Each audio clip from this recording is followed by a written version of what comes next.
So, we all know that teams are getting more and more common on MCSG, and taking them out is usually a struggle for most players. And I'm not gonna lie, teaming is something that is a struggle for everyone. I mean, if there's a skilled team, of course I'm gonna die as well sometimes.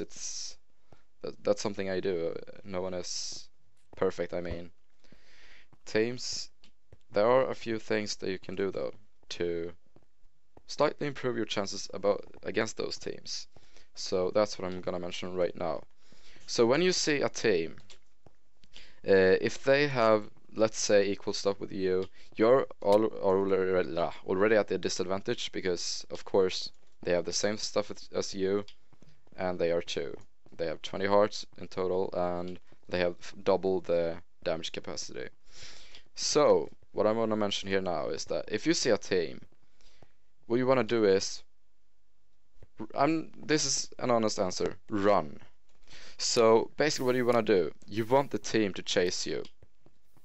And when they chase you, the things you want to do is that never really charge a team without having some kind of advantage already. And by advantage I mean that if they keep chasing you, since they are a team, they're not like a single player that if you land a few bow shots on him while doing quick 180s, a single player would run away from you when he realizes that you are having the advantage suddenly. However, a team usually stays more like they are more confident in killing you because since they are two, they take a few hits, they don't really bother with it. I mean, they take those few hits and we can still do this, we are two. So when you do a few quick 180s, try to get one off on fire even, he's gonna realize that, oh, I've taken a few bow shots and I'm burning, I should probably back off. And if the other teammate is still going for you, then that's a perfect opportunity to go for him. Go for the other teammate. If you manage to land a few bow shots on him before you are having to fight him, well, that's great, because then you are in a 1v1 with an advantage already. If you didn't land any bow shots on that specific team member, well, at least you get a fair 1v1 while the other teammate is gappling or running away or whatever he's doing. So you basically want them to split, and you want to have this advantage before you engage the actual fight. And another thing to think about is that if you indeed have to fight them both at the same time, is that strafe around the one you decide to target. Try to strafe around him in a way that makes his teammate stand on the opposite side of your enemy. So if you are, let's say, you have your enemy standing right here, this fire is your enemy, and you try to hit him, and his teammate is over here, you want to beat him from this direction. If he's gonna try to get an angle where he can hit you without hitting his teammate, but then you just continue strafing in a way that makes your other opponent, his team member, not able to hit you anyway. So you wanna try to go for friendly fire between the team members, so they actually hit each other. But if, well, they are probably not that stupid, so if they are not, at least you can lock one of them down by kind of strafing in a way that makes him unable to go around his teammate to hit you instead. And which then, of course, limits their firepower to just one person, mostly. So that's my recommendation when it comes to strafing a team. When it comes to bigger teams, though, you always have to remember that the bigger the teams are, the harder it actually is for them to keep organized fights. The more they are, the more the higher the chances are of friendly fire, of course, and it's really hard to organize a huge team and fight properly, and unless they are some really skillful teams, and of course there are those as well. And if you simply struggle in a fight against a team using those strategies I just mentioned, then I just recommend to run. Don't die. Like, that's always rule number one. Don't die. So Don't die. yeah, it's the survival games. It's not the PvP games. You're not supposed to kill the most players. You are supposed to be the last survivor. Yeah, So but if a big team is chasing you, Yep. and maybe they're split up a bit. Now they're 2 and 2, right? You should maybe turn and do like an FNS like this, because you can get bored on fire. Because, Yep. yeah, they try to run through. And What you want to do though, always regen back to full HP before you engage a team. Always regen back to full. If you have the, Yeah. if you can regen back to full, always do that. And what I want to mention, what I was getting to, is that if you simply find a team that you seriously can't take out, use the strategies I mentioned, try to lower them a bit, getting the advantage over them as much as you can before engaging, and you still find that you're about to die, you simply can't take them on. You are about to die, you have to run back and regen, and as you run back to regen, of course they do the same. They are regenerating while you are regenerating. So if you simply find yourself not able to kill them, keep running and see if you can find another player. That other player, it could be a solo player, it could be another team. Try to make them fight. What you want to do if there's another solo player, look like you're kind of weak, you're being beat up by this team, you simply need help, and try to make that other player fight that team, and you could always go up for cleanups, or fight the weakened team. That's strategies you have to use. If you simply find a team that you can't fight on your own, then you have to go to other means of fighting them. Fighting them. That's just how it works. Never try to do something that you know you're probably gonna die. Yeah, Never go over offensive. That's just my something. Just drag them over other team. Remember, I played a game before we started recording now. Yep. And there was like a 3 team, and the 2 team were chasing me, and I just dragged them over the 3 team, and they started fighting, and I managed to win the game. Yep, that's a perfect example of what I'm actually trying to explain here. I mean, some would say it's cheap tactics, but I mean, sometimes the disadvantage you're at is too big for anyone to actually be able to handle, and the teams aren't always. I mean, teams doesn't necessarily have to be newbie players. They could be. It could be a team of 3 with 30% ratio players. They are not bad. They are really skillful, and you simply can't take out a stacked team like that on your own, because they have strategies themselves, tag teaming for example, which means that they are going to attack you one by one, and when one gets low, if he gets low, you're probably gonna be damaged as well. Then the next team member strikes with full HP, and if you manage to get him low, the next one comes, and if he gets low, the first one has probably gappled or something, regened, and then he goes back. So a smart team is really hard to take out, and sometimes you just have to resort to cheap strategies. That's how it works. Yes, that's my things I want to mention about teams, for now at least. Do you have anything you want to say when it comes to taking out teams? No, not really. Just remember, if the team is too big, just try to find someone else, drag them over them, and then backstab them and stuff. I would also say that never really give the sign that you are teaming with another player, because you should never really team with randoms. I would say don't even do maybe do the true sign in pure desperation sometime, but really don't give the impression that you're actually teaming with him until the end. Just run by another player, showing that, oh wow, there's another stacked team. I kind of need to help this guy in order to improve my own chances, and if they're smart enough, they are going to do that and help you fight the team, because after all, it's their own best interest to do so. So yes, that's my tips about that.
And now to the most, I would say, depressing part of this tips and tricks video is, well, this deserves its own category, to be honest, and I really hate that it does, but it does.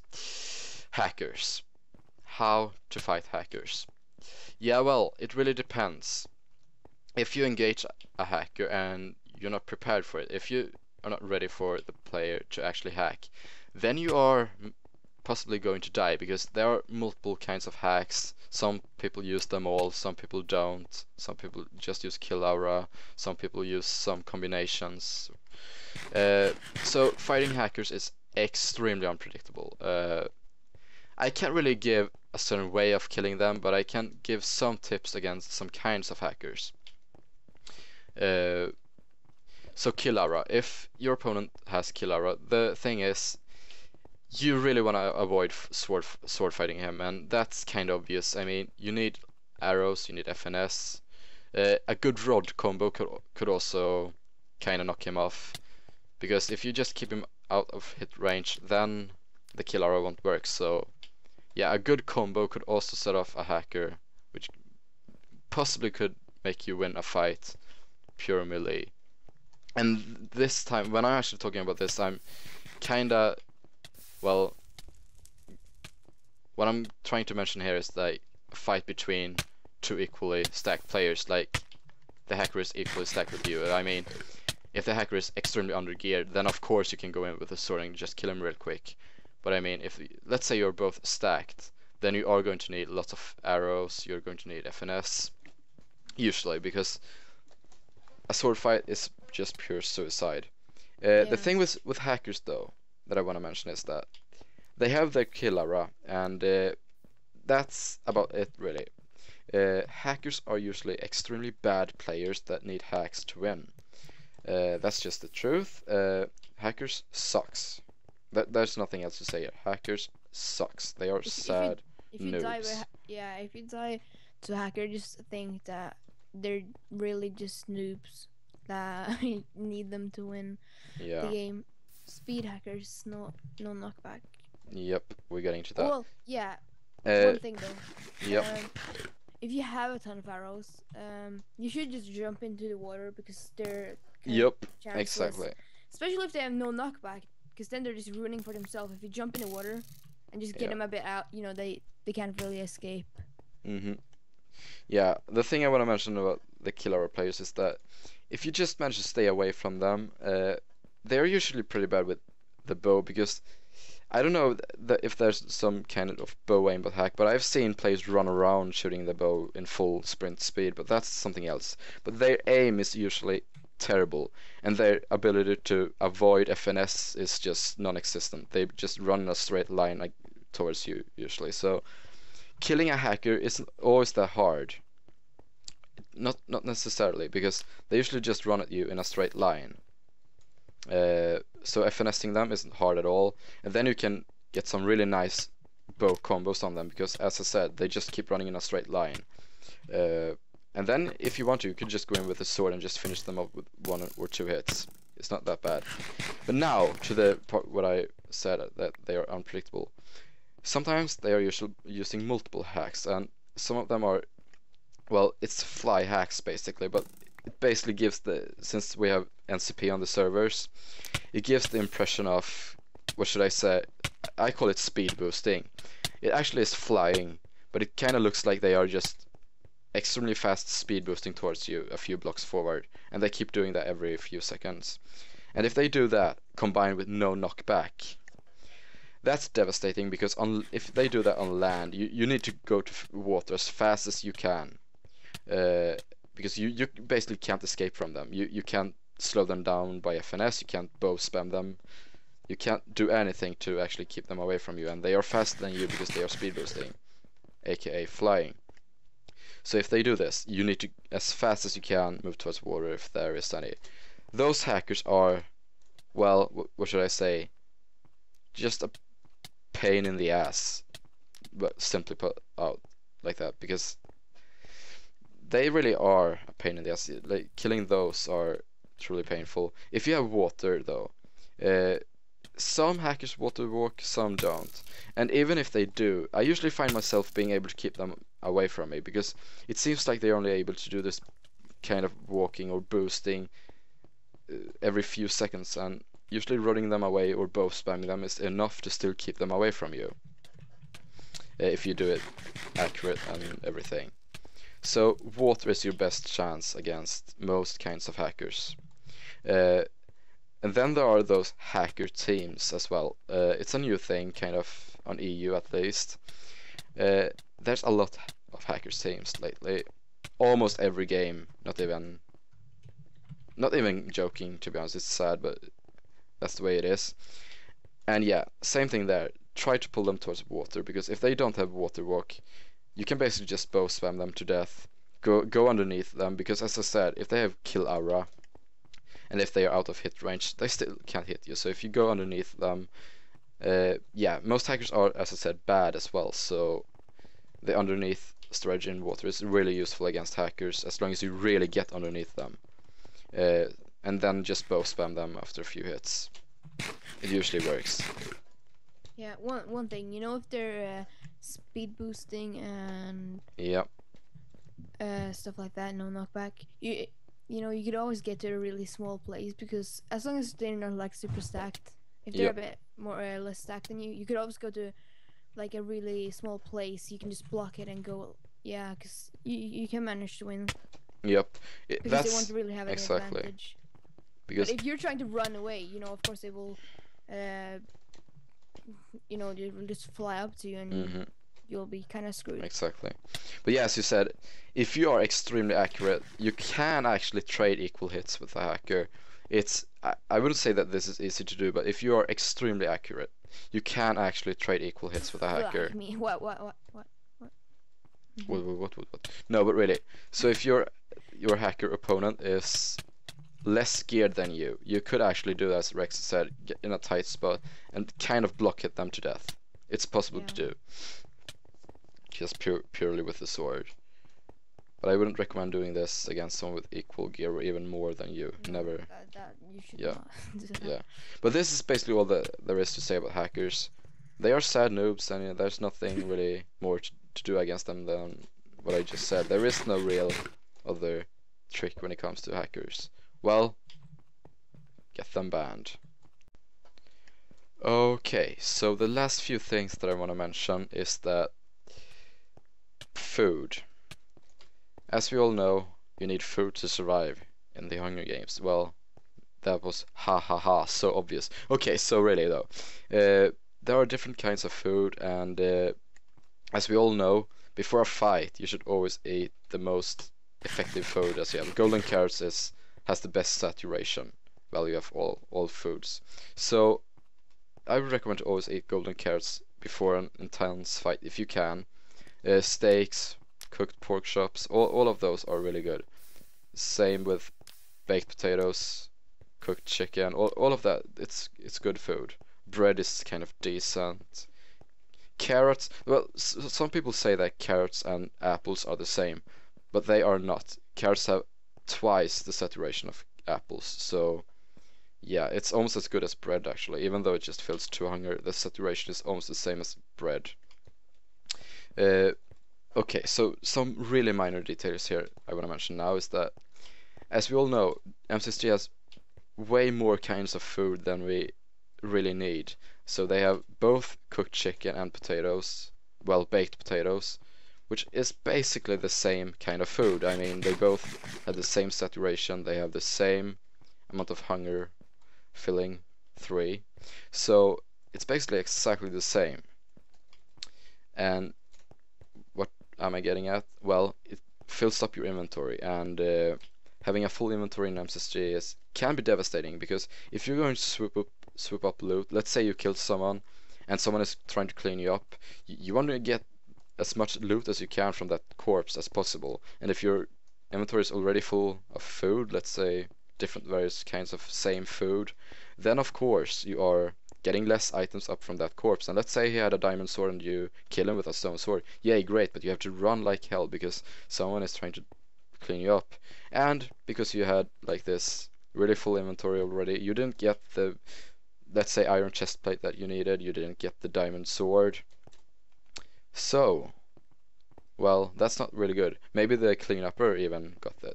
So, yes, you basically run away without getting anything. So, yeah. And what can you do to prevent this? Well, I'm not saying that you should throw out food or stuff like that. What I'm trying to get at is what you can do to actually get less food in your inventory. Like, something you can do, and this is mostly when it comes to cooked chicken and baked potatoes, is that you are most likely in a game going to have both of them if you're stacked, kind of stacked. And the thing you should always do is you should always eat cooked chicken before you eat your baked potatoes, because baked potatoes can be found in both tier 1s and tier 2 chests. Cooked chicken can only be found in tier 2s. What does this really have to do with the thing?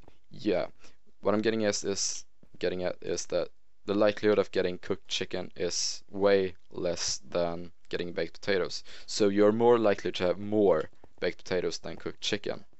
So always eat cooked chicken first, because when you run out, you're most likely not going to find more cooked chicken in a while.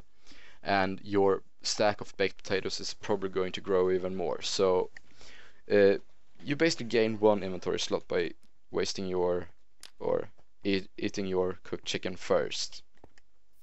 And this is just something that I want to mention. Cookies. Never really save cookies at all, because you have raw fish, you have, well, I basically say throw away raw fish as well. The difference between raw fish, melons, and cookies. Raw fish, you only get one of them at a time. Melons, you get two of them, and they have exactly the same saturation, so there's no point of having raw fish. When it comes to cookies, sure, you get two of them as well as melons. So then you maybe say, oh well, cookies are more fun or cooler than melons. But hey, no.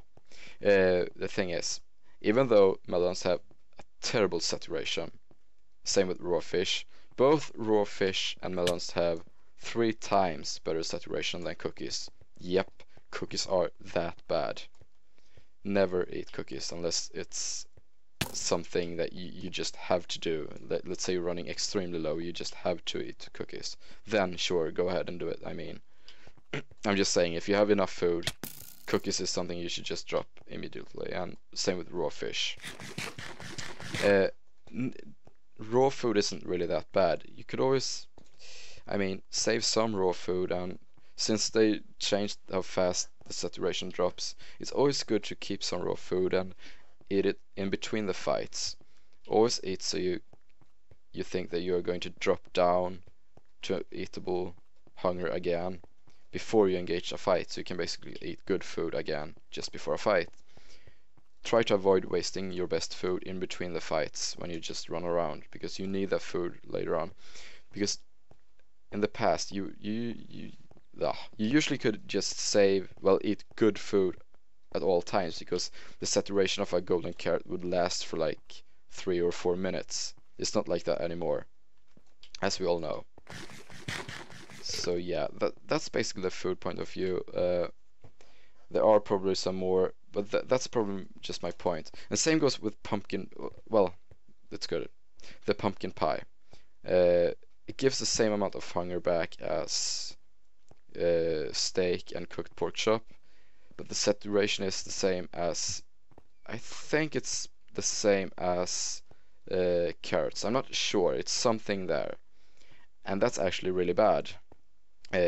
Comparing it to cooked pork chop and steak, which gives the same hunger back. So that's the thing with, if you have lots of food, get rid of the pumpkin pies. They're not as good as most people think they are. So that's just another thing I want to add. That's basically the food. Always try to keep as many inventory slots as you can, because if you fight someone and you have to do a quick runaway after a fight, you want to swoop up as many items as you can before you have to run. Okay, so now to the last part. Okay, the last part. This is mostly like theory crafting right here, but this is something I've heard and I've seen for myself, so I think this is actually a thing. When it comes to Minecraft health, we all know that you have 10 hearts, and every heart has 2 health points, which basically leaves you at 20 health in total. But the thing is, as I mentioned in the beginning of this tutorial, is that the bow, a fully charged bow shot on a target without armor, can do 4.5 or up to 5 damage. Now, the theory is like this.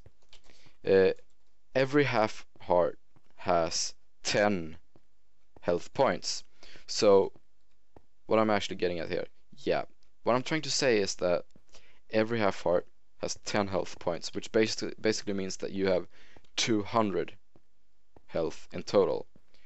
Now, this maybe sounds weird, but if this is something I've noticed, is that, let's say, one normal hit with a diamond sword does 1.5 heart of damage on someone with full iron, and the next normal hit is just exactly the same, a normal hit, suddenly just 2 hearts of damage. How does that make any sense? Shouldn't it do 1.5 again? No, the theory is like this. The lower your current half heart is, the more it's gonna affect the next one. Because let's say the first hit did 1.5. Let's say it did what should I say here? Let's say it did trying to make up my mind here. Let's say it did 44 damage. No, let's say it did 34 damage. So every half heart is 10. 34 damage. It's gonna, well, it's slightly more than 1.5 heart. 30 damage is basically 1.5, and it did 4 above that. So it's gonna get rounded down to show 1.5 hearts of damage. Basically 8.5 hearts remaining. So when the next hit hits the levers and does 34 again, before you have time to regen, the next hit does 34, it's gonna remove 1.5 again, but those 4 extra that you previously took is gonna add by those 4 that you took right now, and it's gonna show 2 hearts of damage instead, because now you have taken 68 health points in total of damage, which means it's gonna get rounded up to show 70 health points of damage, which means 3.5 hearts. And yeah, that's basically what I'm getting at. First hit did 1.5, next hit did 2, which gets, yeah, as you can see, 3.5. So that's my theory, and that's basically what I've been reading about on different kinds of websites and stuff. And this seems to be legit, actually, so I think that's actually how it works. I believe in this theory, to be honest, and it makes sense. It really makes sense. Because I have no other way of explaining why one hit would sometimes do 1.5, why the next one would do 2, because it's not crits or anything, it's just normal hits. And as you can notice, now my friend's left, so I can really show this off. But the thing is, if you just hit someone with your fist, someone with full iron armor, you can notice that every hit doesn't do damage. Like, the first 2 won't do any damage to a target. The next one is gonna remove half a heart, and then the process repeats. It's gonna be like that. Some hits doesn't do any damage on a target with full iron armor, because you're just using your fist. The fist does 10 damage, basically removing half a heart in this case. Yeah, I'm using the 200 scale here. So yeah, it's the same thing there. And as you have full iron armor, 60% damage reduction. As you can see, that's gonna, well, actually to remove half a heart is gonna require, well, 1 hit. The next one is gonna probably get rounded up to show half a heart. So 1 hit is gonna do no damage at all. This is according to the theory, at least. I really can't, this is just theory crafting all over. I really can't confirm this, but it does make sense. And how is this useful? Well, knowing this has actually been kind of useful to calculate like the damage you take, because even though this isn't exactly how it is, it's somewhat close at least. I mean, this theory has background to it. I mean, there is some truth to it. And knowing that the next hit isn't going to do the same damage as the previous one can be helpful at points. So yeah, that's what I want to mention here really.